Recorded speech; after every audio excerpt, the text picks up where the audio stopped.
todo mi afán es compartir la inmensa felicidad que la música produce. Así se presenta Luis Ángel de Benito.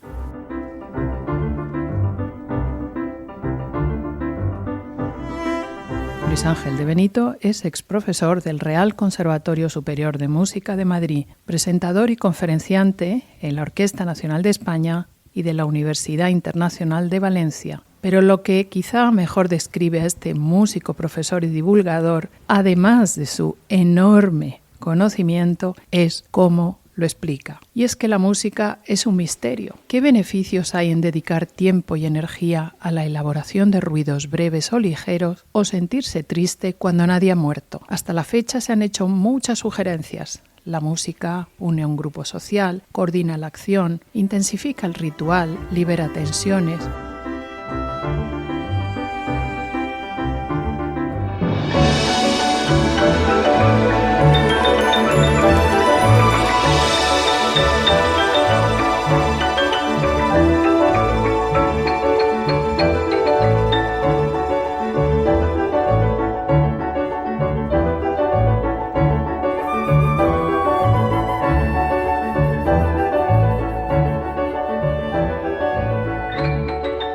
Luis Ángel de Benito, director y presentador del programa Música y Significado de Radio Clásica en Radio Nacional de España. Ya llevas 12 años con este programa. Yo he sido una alumna fidelísima de todo lo que nos has enseñado. Ayudas a entender los entresijos de esa complicadísima forma de arte, precisamente complicadísima por lo que tiene de efímero. Decía Leonardo da Vinci que no podía incluir a la música en la misma categoría que la pintura, la arquitectura o la escultura, precisamente porque pintura, arquitectura y escultura permanecen y la composición musical no. Desde un punto de vista neurocientífico, el sistema nervioso y el oído se desarrollan a la vez. A los 6 meses de gestación, el feto humano es capaz de distinguir la voz de la madre, del padre y de un extraño. El ritmo cardíaco de la madre funciona de tal manera que cuando el bebé nace puede tranquilizarse escuchando determinados sonidos. El ritmo acompaña a los seres humanos y les acompaña también desde la naturaleza que nos circunda. La música, los sonidos, no solamente nos entretienen, sino que nos ayudan. Y lo digo particularmente porque personas con deterioro cognitivo que ya no recuerdan quizá los nombres de sus hijos, no saben pedir las cosas. Sin embargo, cuando se les invita a oír canciones que les gustaban en el pasado, son capaces de repetirlas, si no con palabras, al menos siguiendo el ritmo. ¿Qué tiene la música, Luis Ángel de Benito, que nos hace y que nos conmueve o no de esa manera? La música está llena de vinculaciones, de referencias, de alusiones, de evocaciones, y es capaz de despertar no solamente recuerdos que tú tienes almacenados en ciertas zonas del cerebro, sino las emociones que acompañan a esos recuerdos. Entonces digamos que la música puede incluso revitalizarte y resetearte a veces en la vida. Tiene un poder mágico casi la música, así que tenían razón los druidas y Asterix y Obelix con Asuranceturis y tal, tenían razón.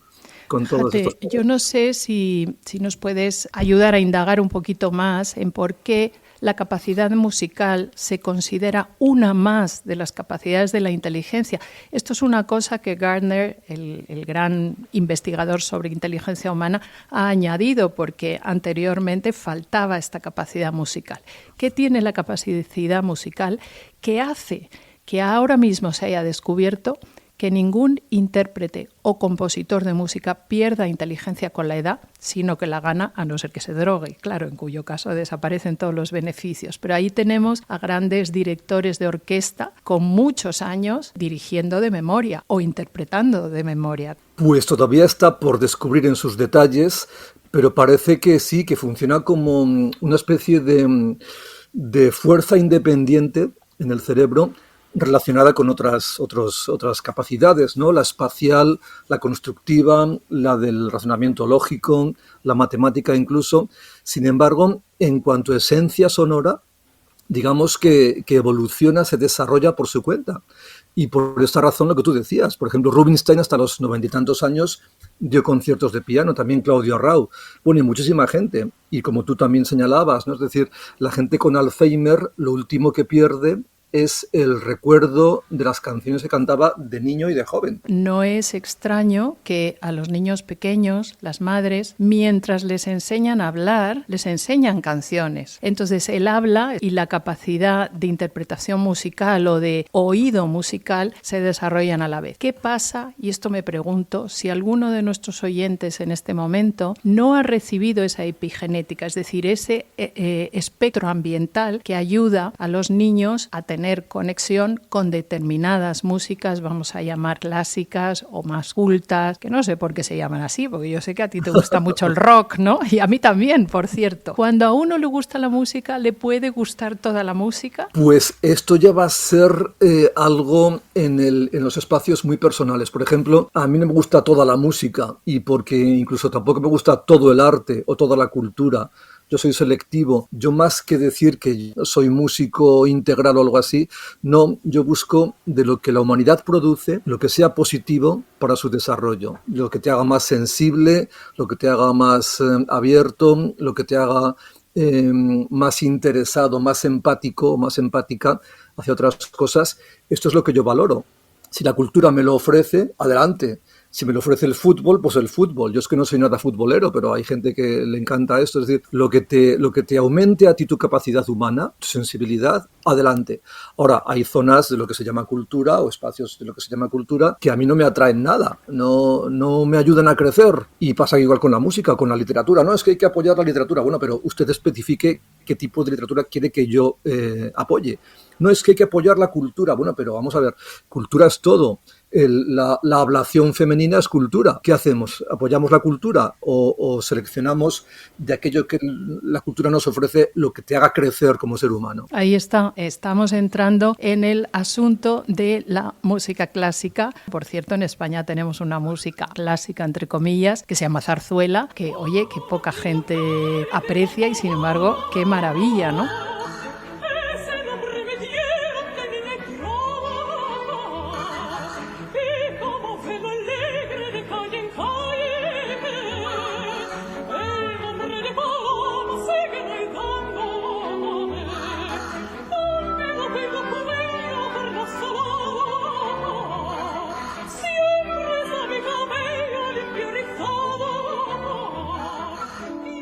Pero primero hay que decir que todo el mundo se abone en estas plataformas y desde luego la de Radio Nacional de España para entender cómo Luis Ángel de Benito explica determinados pasajes. A mí, bueno, tu programa del Mesías de Händel es que lo habré oído 200.000 veces y me da igual porque sigo disfrutándolo enormemente. Es un don natural el que tú tienes para ayudar a las personas a introducirse. Bueno, muchísimas gracias, Alejandra, porque es que esta promo que me haces aquí de repente y estas alabanzas para las que yo no estaba preparado esta mañana, o sea, no me he preparado espiritualmente esta mañana con un poco de yoga y de zen para estas alabanzas de tan alta consideración, así que muchísimas gracias. Bueno, yo no sé si tengo, yo lo del don natural, pues yo qué sé, todos tenemos cosas, ¿no? Pero aquí hay que trabajarse el asunto, hay que indagar cómo es la gente, qué tipo de gente te está escuchando y en qué idioma vas a hablarles para que te entiendan. Y eso es lo que yo me he planteado siempre. Entonces yo he tenido en mi carrera pues auditorios de amateurs, auditorios de doctores en música, auditorios de niños, de niñas, y bueno, pues a cada cual hay que darle lo suyo en su idioma. Y con la música lo que ha pasado es que nuestro famoso elitismo, todo ir por ahí con la nariz para arriba, como dicen los americanos, the nose in the air, y con cara de, yo qué sé, mirando por encima del hombro a la gente durante muchísimos decenios, desde el siglo XIX y mitad del XX y bueno, hasta casi nuestros días, muchos de ellos y de ellas. Nos ha hecho mucho daño. Hay que abandonar el asunto del elitismo y empezar a decir, oiga, es que, a ver, Beethoven y Bach y Chopin tienen cosas para decirle a usted, de su esfera particular a usted. Lo que usted siente es que usted descubre que luego estos autores pues tienen cosas en común con usted y se las están presentando, ¿no? Entonces mi oficio es desentrañar. Hay una cosa que decía este autor francés, principios del siglo XX, Sully Prudhomme. Su obra se llama El espíritu de las bellas artes, creo que se llama su obra. Y él decía que hay una diferencia entre entender mucho un arte y solamente visitarlo turísticamente, o sea, es como si, por ejemplo, a un indonesio, yo no tengo ni idea de indonesio, no sé qué hablan ni qué dicen, pues si tú lo percibes, se pone a hablar contigo, bueno, pues tú sabes si está feliz, si está triste, más o menos, ¿no? Pero no sabes en detalle qué te dice. Te está hablando, pues tú percibes si está sonriente o si está lloroso, ¿no? Y entonces tú puedes percibir vagamente lo que sucede. Con la música pasa igual. Tú escuchas una sinfonía de Beethoven, pues vagamente sabes si está triste aquello, si está muy vivo, si está eufórico, vagamente. Ahora, si te dicen las claves intrínsecas en detalle de lo que sucede, pues de repente tú al indonesio le entiendes todo y pasa a ser algo de tu propia esfera, tu propia consciencia, tu propia responsabilidad. Y eso es mi trabajo, yo creo, en este planeta de momento.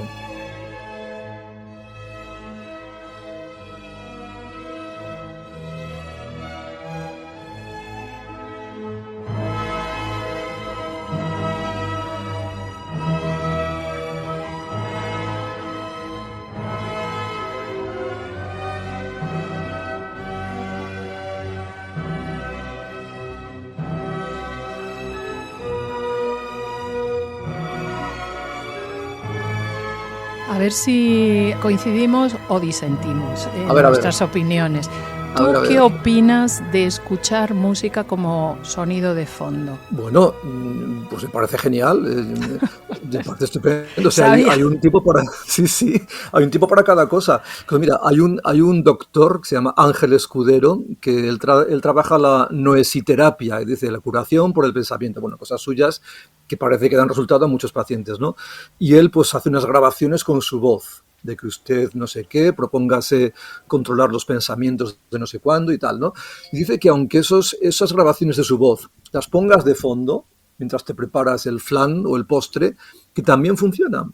Uh-huh. Porque te hablan a tu dimensión menos consciente, pero te hablan, te sitúan un poco, ¿no? Y en mi opinión pasa igual con la música. Tú puedes escucharla al detalle y decir, o intentar entender qué es lo que te dice la música, o simplemente déjala circular por tu vida y sigue emitiendo ese mensaje, aunque no en su profundidad, pero sigue emitiéndolo. Pues mira, coincidimos en algo y disentimos en algo. Yo te voy a decir en qué disiento. Así como el acompañamiento musical puede ser fantástico cuando estás elaborando algo con las manos, estás ejecutando algo con las manos, planchar, cocinar, dibujar. Sin embargo, a mí me parece que no es ninguna buena idea utilizar la música de fondo cuando tú estás, por ejemplo, leyendo o haciendo un trabajo intelectual, porque entonces el cerebro trabaja al doble, o atiende a eso que está intentando memorizar o captar, o atiende a el complejísimo lenguaje musical. ¿Cómo ayudarías a las personas que simplemente se han acostumbrado en la sociedad de la prisa en la que estamos ahora mismo a que todo pase rápido, pero no se detienen a trabajar la escucha? ¿Cómo les ayudarías o con qué piezas o fragmentos musicales les ayudarías a empezar a entender el enorme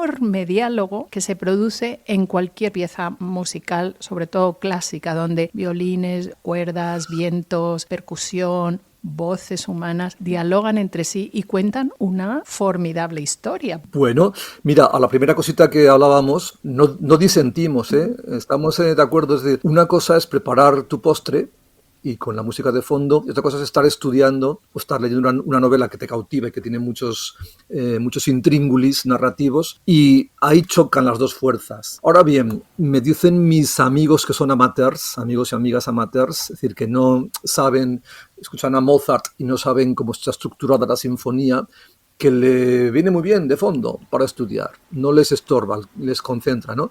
Sin embargo, yo soy incapaz de hacer esto. Yo también. ¿A que sí? Sí, totalmente. Es como dos idiomas juntos, como dos personas a la vez hablándome, el libro y la música. Entonces, para mí ya no es una música de fondo, es alguien que me está diciendo algo muy en detalle, Mozart o Beethoven o quien sea, ¿no? Y al final, no sé si estás de acuerdo, eso se convierte en ruido. La música, que es una maravilla, se convierte en ruido en lugar de en diálogo musical, en sonido, en algo. Sin embargo, los ritmos musicales, cuando estás haciendo algo con las manos, ayudan a seguir el ritmo, precisamente, ¿no? Pues mira, sí. Estamos de acuerdo.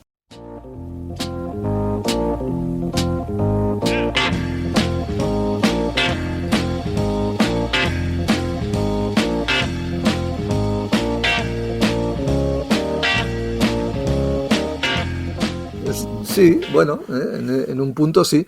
Y luego, en cuanto al tipo de piezas, eso depende de cada psicología, cada necesidad que uno tenga, ¿no? Pero Hay una música para cuando estás contemplativo, hay una música para cuando estás trabajando, hay una música para cuando te notas insensible y quieres sensibilizarte, y entonces habría que mirar a ver en qué situación te encuentras, en qué momento de demanda espiritual o demanda psicológica te encuentras y cómo actuar con eso, ¿no? Sí, eso curiosamente, eso por un lado, y nosotros en el ámbito de la salud mental animamos a las personas que están muy tristes, que están tendiendo a la depresión o rayando la depresión, que se pongan ritmos como más alegres, porque inmediatamente el cerebro va a buscar el que tú te muevas. Y hay una resistencia enorme a hacerlo. De alguna manera buscamos el acompañamiento musical, el que valide eso que estamos sintiendo, con lo cual acrecienta y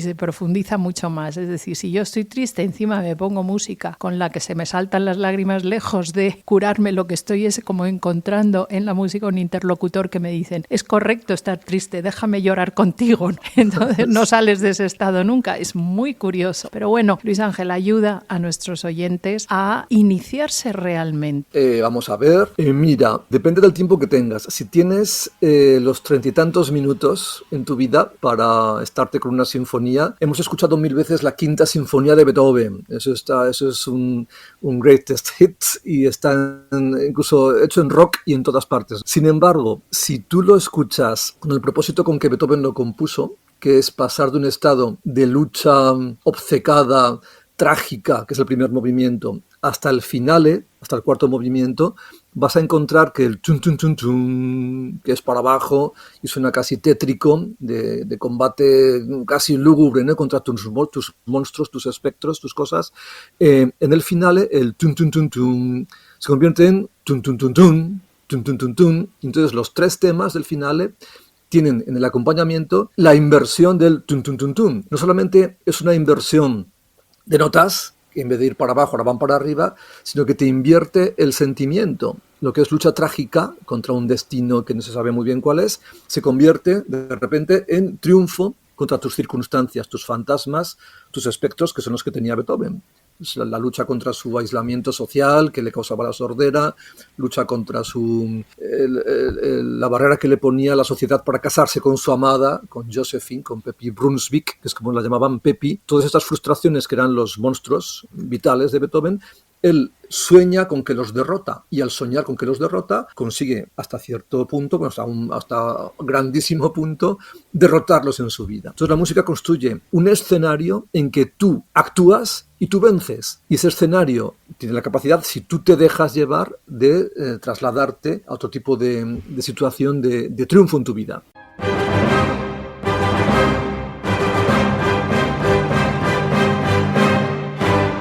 ¿Tienes estudiado, analizado o conoces o has dado alguna clase de cómo los instrumentos de cuerda, de viento y de percusión afectan a no a nuestras emociones o a nuestro estado de ánimo, sino a los recuerdos que nos evocan? Que según tengo entendido, no sé si estoy equivocada, la música de cuerda recuerda.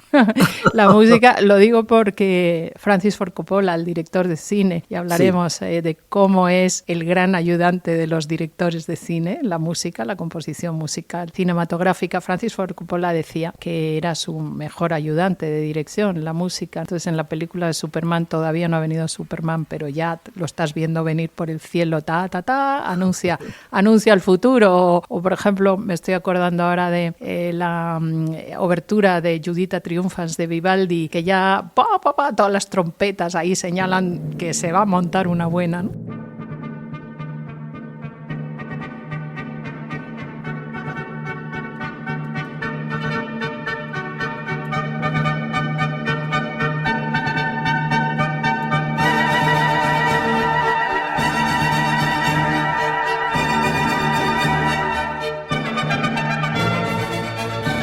O la percusión, no debe ser baladí, te pregunto, que en las guerras, bueno, en las guerras de antes, no tanto en las de ahora, ¿no? Iban con tambores, brum, brum, brum, vas a morir, no pienses en ello, solo actúa, y es el chunda chunda de las discotecas, consume, no te vayas de aquí. Tu madre te ha puesto hora de vuelta a casa, pero simplemente no te acuerdas y te quedas aquí.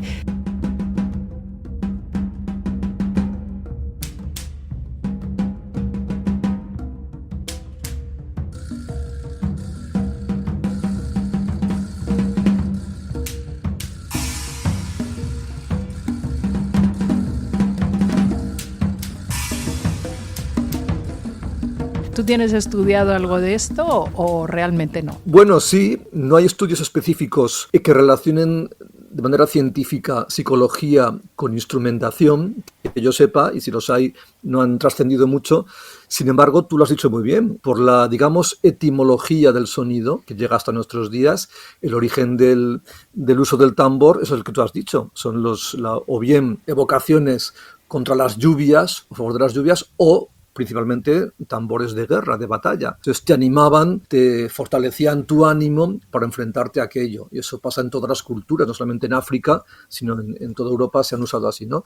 Por ejemplo, las trompetas, lo mismo. Las trompetas son de enervación, de sensación de triunfo, de proclamación, de aclamación, y está ligado, el sonido de las trompetas está ligado a las ceremonias reales, a las coronaciones, y también al reconocimiento de los héroes o las heroínas. Y por ejemplo, la trompa, que es muy curioso, la trompa empieza siendo un instrumento de caza. Y sin embargo, con el tiempo, en el romanticismo, pasa de ser de caza a abstraerse un poco más, y no se lo simboliza como simbolizaban en el 17, en el 18, aquí está el ciervo, vamos a por el ciervo. Tenía diferentes toques de trompa con los que tú sabías si el ciervo estaba herido, si el ciervo escapaba, según el toque que te daban. Sin embargo, a partir de Beethoven, de Weber, luego de Wagner, la trompa pasa a ser instrumento que simboliza la lejanía, simplemente, lejanía de los montes, de los bosques, porque es como empezó. La trompa es el instrumento que mejor se oye en la lejanía, más que las trompetas, porque es más grave y tiene armónicos más profundos, ¿no? Entonces se escucha en la lejanía. Y esto ha llegado hasta Hollywood. Y cuando tú tienes paisajes, bueno, en películas del oeste, películas de romanos, películas incluso galácticas, la trompa interviene y te da sensación de lejanía, ¿no? Y es muy revelador todo este asunto. Hay un toque estupendísimo de trompa al principio del cuarto movimiento de la Sinfonía Primera de Brahms. Para que todos los oyentes lo busquen ya. Sí, que además él lo toma cuando está veraneando junto a los Alpes, lo toma de una trompa alpina, que suena a lo lejos, ¿no? Así que allí, digamos que la trompa pierde ese carácter de instrumento de caza, vamos a matar al ciervo, al pobre ciervo, y pasa a ser instrumento, primero, de los héroes de la montaña, sin que sean cazadores, como Sigfrido en Wagner, y después, para nosotros, de la lejanía. Incluso en Star Wars, en El Señor de los Anillos, ahí tenemos trompas cuando hay que evocar el castillo de no sé dónde, o el abismo de Helm, o el castillo de los jinetes de Rohan. Todo esto está en las películas. Es que hemos heredado esas etimologías. Y como tú dices, las cuerdas, el origen de la cuerda, de instrumentos de cuerda frotada, tiene que ver más con asuntos amorosos. Siempre ha sido así, porque imitan muy bien las inflexiones de la voz humana, los suspiros, las exclamaciones amorosas, las euforias amorosas también, ¿no? Pero también esa especie de continuum de la cuerda como algo interrumpido que se intensifica. Eso refleja como nada el proceso psíquico de un enamoramiento o de una vocación amorosa, en fin, esas cosas.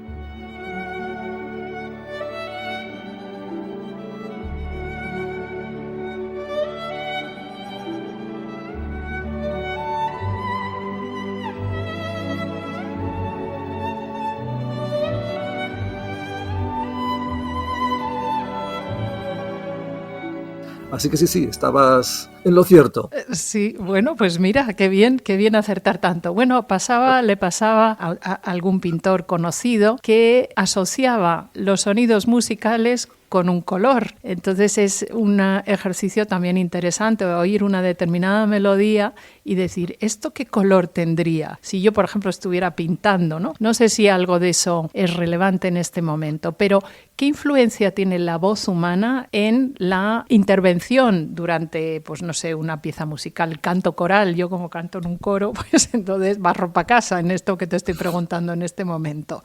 Yo sé que cantar ayuda a aliviar la depresión, porque la postura física, o sea, un deprimido saca chepa, encoge pecho, entonces al cantar echas los hombros hacia atrás, subes el pecho, emites voz, porque una depresión es que te gritas, ti en donde más te duele, y sin embargo cantar echas ese aire hacia afuera, es un tema de oxigenación, echas ese aire hacia afuera de una manera melódica y bonita. Háblanos de ópera. ¿Cuánta gente tiene? ¿No sabías eso? Mira, algo te he enseñado hoy. Por favor, pero aprendo muchísimo. Contigo y fíjate. con la genealogía de los Vallejo Nájera aprendo muchísimo.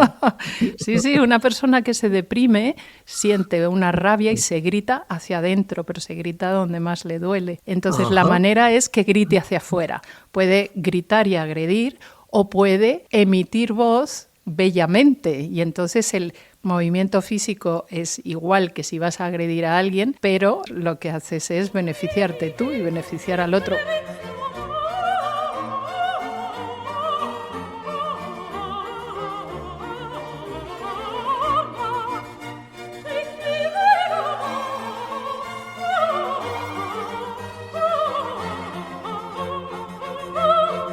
Bueno, o sea, entonces cuando yo me enfade, en vez de dar voces al personal, le canto una serenata. Sí. Y nos quedamos todos más anchos. Pues genial. Tú el primero, desde luego, que en lugar de querer matar a alguien, de repente te vas a enamorar. Oye, pues esto hay que fomentarlo, ¿eh? Muy bien. Bueno, vamos a hablar de ópera. Entonces, ¿qué tiene la ópera que tiene tantos detractores? Cuando resulta que en un escenario de ópera suceden las más bajas pasiones humanas y todas las pasiones humanas, amor, dolor, muerte, estupro.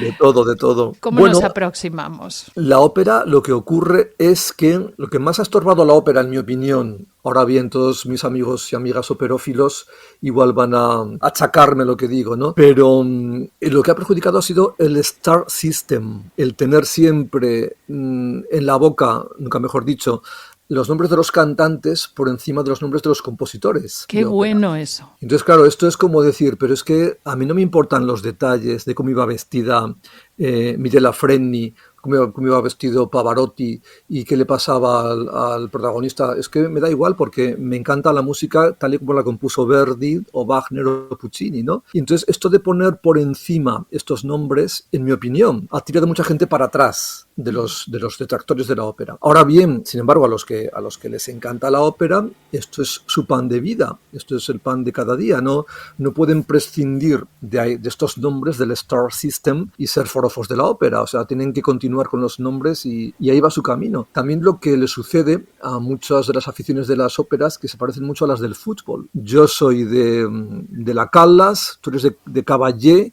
y nos enfrentamos porque esta Calas canta mejor que la Caballé y no sé cuántos. Y claro, se llega a las manos allí o algo así. Y esto es tan superficial en la mente de algunos que también puede que eche para atrás las aficiones. La tercera cosa, en mi opinión, es que una vez superado lo de el distanciamiento, o sea, la proyección de la voz, que es lo que no se tenía de manera artificial en el siglo XVIII-XIX, se superó con el micrófono en el siglo XX. Claro. Y vinieron los cantantes pop y sin pegar tantas voces te llegaban al corazón. Cantaban muy pianito, muy suave, junto a un micrófono y te penetran tu corazón. Claro. Janis Joplin y Bob Dylan y Simone y Garfunkel y los años 70 y los Beatles y todo el mundo, ¿no? Y claro, esto es lo que ya parece que a los millennials, sobre todo, millennials y a los Zetas, a los panas, no les entra tanto. Dice, pero es que cuando yo escucho ópera, escucho una voz que es como muy poco natural. Eso no me involucra a mí, no me vincula. Está lejos de mi realidad. Prefiero a gente que cante normal, como canto yo en casa, como canta mi madre en casa, o como todo suave, ¿no? Entonces tenemos todavía un espacio que recorrer y que podemos recorrer. Por ejemplo, hay programas estupendos en Radio Clásica, el de Irene de Juan, Capricho, que analiza óperas y las hace muy bien, y te olvidas ya del Star System. Te vas a qué quiere decir esta ópera, qué misterios tiene dentro, dónde te quiere llevar, qué iniciación, qué transformación te produce como oyente, etcétera. Así que hay caminos, ¿no?, para superar esto. Te tiene que encender, me imagino, como a mí, la poca importancia que se le da en la educación a la música en relación a otras asignaturas, cuando está demostrado que aprender música, interpretar música, cantar en el coro del colegio, es algo que ayuda muchísimo luego, por ejemplo, al lenguaje matemático, al pensamiento abstracto, a la velocidad de pensamiento, la capacidad de escucha. ¿Qué podemos hacer? ¿Cómo llamamos la atención sobre esto? Yo tengo la bendición de tener 4 hijas que ya son mayores y son una maravilla para los padres, para Rosa y para mí. Y realmente yo es que, claro, yo soy escéptico de lo que les digan fuera de casa muchas veces si lo que tú les cuentas en casa es muy potente. Y en nuestro caso recibieron la educación musical en casa. Entonces, daba igual que en el colegio dieran más o menos importancia a tal o cual cosa, no solamente en música, en muchas otras cosas, ¿no? En valores también humanos y en historias, ¿no? Entonces, yo soy abanderado de la labor que se hace en casa. Yo lamento mucho que haya niños y niñas que no ven a los padres hasta las 10 de la noche. Ya. Y mientras están solos, desde las 4 que se acaban de comer o a las 3 y tal, viendo videojuegos y viendo cualquier cosa en el móvil. Claro. Hasta que llegan ellos, ¿no? Estoy completamente de acuerdo. Claro. Entonces, digamos que yo he pasado yo creo que han sido 4 planes de educación diferentes en mi vida, 4 o 5 creo recordar, ¿no? Como profesor he sido de grado elemental, grado medio, luego superior, luego universidad, ahora estoy también dando máster, todo esto, ¿no? Y lo que he visto es que da igual lo que les cuenten en el colegio, porque lo que más pesa es lo que sucede fuera del colegio, Sí. en internet, en las redes, en la televisión. Estoy completamente de acuerdo. Yo particularmente me aficiono a la ópera oyéndola en mi casa, desde luego en el colegio, desde luego que no. Nada. Y sin embargo, mis hermanos no. Es curioso, luego cada niño es un mundo en sí. Luis Ángel, ¿cómo ayudamos a los padres? Recomiéndanos algo para empezar en música clásica para padres que no han oído nunca o que no, la música clásica me aburro, me duermo, me cuesta. Que vean los vídeos de Jaime Altozano. Ay, sí, es muy bueno. En YouTube. Es verdad. Es imposible que a los jóvenes no les llegue lo que les cuente Jaime Altozano. Es capaz de hablarte de una fuga de Bach, que nadie conoce, la fuga en do sostenido menor de Bach, y le compara con Los Miserables de no sé qué. Y empieza a hacer una especie de analogía de Los Miserables de la película, basada en la novela y todo esto, ¿no? Con la fuga de Bach. Y te lo cuenta en su idioma, con su ritmo, con sus palabras, con lo que haga falta. Y es imposible que un niño o niña de 13, 14 años no quede prendido de esto. Yo lo he probado cuando tuve una etapa de 2 años aislados hace poquito tiempo con jóvenes de 14 a 17 años y les ponía los vídeos de Altozano y se les acababan los prejuicios contra cualquier otra cosa. Ya, porque además Jaime Altozano es un gran fanático de Harry Potter, por ejemplo. Sí, por ejemplo. Sí, y habla mucho de todas las músicas que suenan ahí, bueno, es genial, pues me alegra. De hecho, cuando yo le llevo a la radio, nos quedamos el primer programa, no de Radio Clásica, sino de toda la Radio Nacional Española, cuando viene Jaime Altozano a mi programa de Radio Clásica, cuando analizó Star Wars, The Lord of the Rings, también Harry Potter y cualquier otra cosa, ¿no? Es decir, ¿cómo decir? Es el cómo más que el qué. Si tú lo impartes como una imposición, como una condición, como una especie de forzosidad o de forzamiento cultural, los jóvenes van a rechazártelo siempre. Si es una invitación, si tú en vez de empezar a decir vamos a escuchar una fuga de Bach a los chicos de 13 años, es una tontería, eso es imposible. Pon una buena peli y diles, a ver, ¿qué te produce cuando viene el malo, cuando viene el fantasma o viene el zombie y sale esta música? ¿Por qué sale esta música? ¿Qué te produce? Y ahora, ¿por qué cuando se enamoran chico y chica sale esta cosa? ¿Qué te produce a ti? ¿Qué pasa aquí, no? Y a partir de ahí, trazando puntos comunes, bueno, pues enlazarlo con el sinfonismo europeo tradicional, a ver qué podemos hacer por ahí. Pero esta cosa que tienen los programas oficiales de institutos, incluso de conservatorios, de imponer por imponer, eso es imposible. Claro. Es imposible. Claro. Lo decía que lo decía Ken Robinson, ¿te acuerdas? El pedagogo decía que tenemos una enseñanza basada en el siglo XVIII. Es verdad. Hemos avanzado mucho. Yeah. Tenemos mismos modos, ya no decimonónicos, sino 18escos. Mismos modos de enseñar, mismos modos de impartir, mismos modos de motivar que en el siglo XVIII. Esto no puede tener vigencia ahora mismo. ¿Cómo crees tú que la inteligencia artificial va a afectar al ámbito musical? Pues espero que supere la inteligencia natural, porque a veces estamos tan cerrados que necesitamos que alguien, aunque sea artificial, aunque sea un ovni, nos diga cosas, ¿no? Pero de momento, fíjate, se han reconstruido fragmentos de Beethoven a partir de bocetos que él dejó incompletos. y se han construido incluso movimientos enteros de sinfonías de Beethoven con inteligencia artificial. Y también se han hecho cosas como bueno, reconstruir incluso instrumentaciones de cosas incompletas, etcétera, ¿no? O incluso ya inteligencias que tú les instruyes y te crean ellos mismos o ellas mismas, las inteligencias, una sinfonía con las pautas que tú le des. Todo esto está sucediendo ya, lo cual es, no sé si es una noticia buena o mala para los compositores y compositoras, y bueno, pues vamos a ver qué sucede, pero yo lo veo más positivo que negativo, porque hay gente que dice, no, es que van a dejarnos sin creatividad a los humanos, van a sustituirnos. Bueno, pero siempre se ha dicho esto cuando venía un gran invento. ¿Recuerdas cuando se inventó la electricidad? Bueno, cuando se generalizó la electricidad en las calles, la gente decía que antes justamente de eso, decía que no había tanta cera para fabricar velas para todos los hogares del mundo. Yeah. Que se iban a morir todo el mundo sin luz. Y de repente, ¡zas!, se generaliza la electricidad en las calles y en los hogares, en el final del siglo XIX. Pues todo esto pasa igual. ¡Ay, que viene la IA o la AI! Nos vamos a morir todos. Bueno, pero igual desarrollamos inteligencias nosotros para someter las artificiales a nuestros intereses o nuestros propósitos. Me encanta escucharte, Luis Ángel Mebem. Todos los oyentes rápidamente abónense Música y Significado en Radio Nacional de España. Si quieren aprender música, aquí está su programa. Gracias por compartir este rato con nosotros y espero volverte a ver pronto. Ojalá que sí, igualmente te digo yo.